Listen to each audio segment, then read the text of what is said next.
ناظرین، اللہ تعالیٰ نے ہمیں انعام کے طور پر ایک ایسی رات عطا فرمائی ہے جسے لیلۃ القدر کہا جاتا ہے۔ لیلہ عربی زبان کا لفظ ہے جس کے معنی رات کے ہیں، جبکہ عربی میں قدر کے معنی عزت و احترام، عظمت یا بزرگی کے ہیں۔ امام زہری رحمہ اللہ فرماتے ہیں کہ قدر کے معنی مرتبے کے ہیں، چونکہ یہ رات باقی راتوں کے مقابلے میں شرف و مرتبے کے لحاظ سے بہت بلند ہے، اسی لیے اس رات کو لیلۃ القدر کہا جاتا ہے۔ قرآن مجید میں اس رات کو لیلۃ المبارکہ کے نام سے بھی ذکر کیا گیا ہے۔ ناظرین، یوں تو رمضان المبارک کا پورا مہینہ آخرت کی کمائی کا ہے، تاہم اس مہینے کا آخری عشرہ اور اس میں شب قدر ایک خاص عظمت اور اہمیت کی حامل ہے۔ لیلۃ القدر وہ مبارک رات ہے جو 1000 مہینوں سے بہتر ہے، یعنی اس رات کی عبادت کا ثواب 1000 مہینے کی عبادت سے بھی زیادہ ہے۔ ناظرین، لیلۃ القدر کی عظمت اور مرتبے کی بہت سی وجوہات ہیں۔ اسی رات میں اللہ رب العزت نے قرآن کریم کو لوح محفوظ سے نازل فرمایا، اور یہی وہ رات ہے جس میں اللہ تعالیٰ اگلے سال کی شب قدر تک مخلوق کے حق میں ہونے والے رزق، صحت، زندگی اور موت کے متعلق تمام فیصلے فرشتوں کے سپرد کر دیتے ہیں تاکہ وہ ان کو زمین پر نافذ کر سکیں۔ اس رات کی عظمت میں اللہ رب العزت نے قرآن مجید فرقان حمید میں پوری ایک سورہ مبارکہ نازل فرمائی جس کا نام سورۃ القدر ہے۔ اللہ رب العزت اس سورہ مبارکہ میں ارشاد فرماتے ہیں، بے شک ہم نے اس قرآن کو شب قدر میں نازل کیا ہے، اور تمہیں کیا معلوم کہ شب قدر کیا چیز ہے؟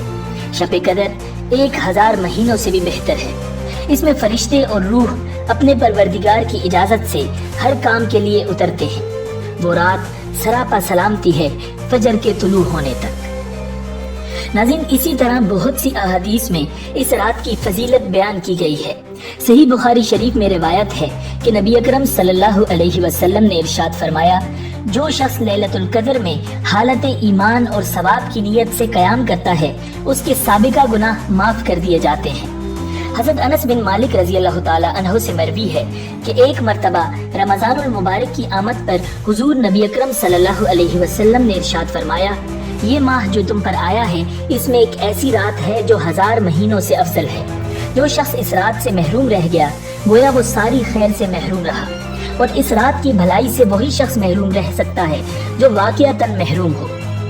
حضرت عبادہ بن صامت رضی اللہ تعالی عنہ نے رسول اللہ صلی اللہ علیہ وسلم سے شب قدر کے بارے میں پوچھا تو آپ صلی اللہ علیہ وسلم نے ارشاد فرمایا، وہ رمضان کے آخری عشرہ میں ہے، وہ کسی طاق رات میں ہوتی ہے، 21ویں رات یا 23ویں رات یا 25ویں رات یا 27ویں رات یا 29ویں رات یا پھر رمضان کی آخری رات میں۔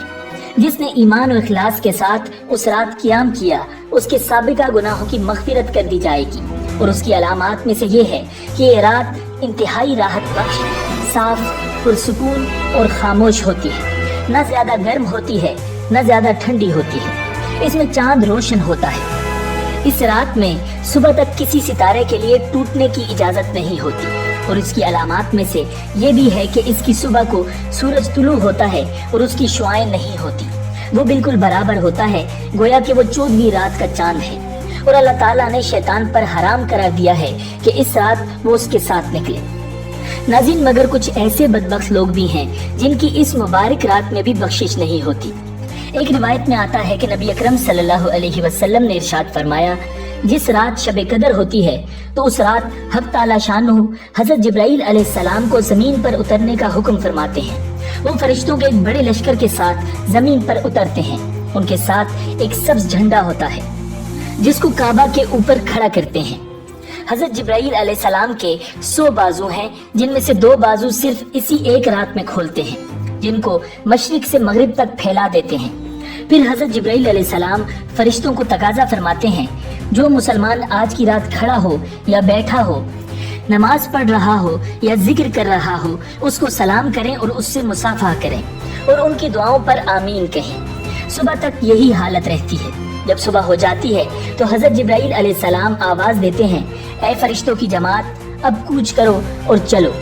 فرشتے حضرت جبرائیل علیہ السلام سے پوچھتے ہیں، اللہ تعالیٰ نے محمد صلی اللہ علیہ وسلم کی امت کے مومنوں کی حاجتوں اور ضرورتوں میں کیا معاملہ فرمایا؟ وہ کہتے ہیں، اللہ تعالیٰ نے ان پر توجہ فرمائی ہے اور 4 شخصوں کے علاوہ سب کو معاف فرما دیا ہے۔ ناظرین، صحابہ کرام نے عرض کیا، وہ 4 شخص کون سے ہیں؟ حضور صلی اللہ علیہ وسلم نے ارشاد فرمایا، ایک وہ شخص جو شراب کا عادی ہو، دوسرا وہ شخص جو والدین کی نافرمانی کرنے والا ہو، تیسرا وہ شخص جو قطع رحمی کرنے والا ہو اور ناتا توڑنے والا ہو، چوتھا وہ شخص جو دل میں کینہ رکھنے والا ہو اور آپس میں قطع تعلق کرنے والا ہو۔ ناظرین، اللہ رب العزت سے دعا ہے کہ اللہ رب العزت اس مبارک رات میں تمام مسلمانوں کی دعاؤں اور عبادات کو قبول فرمائے۔ امید ہے کہ آپ کو یہ ویڈیو پسند آئی ہوگی۔ ملتے ہیں بہت جلد ایک نئی ویڈیو کے ساتھ۔ اللہ نگہبان۔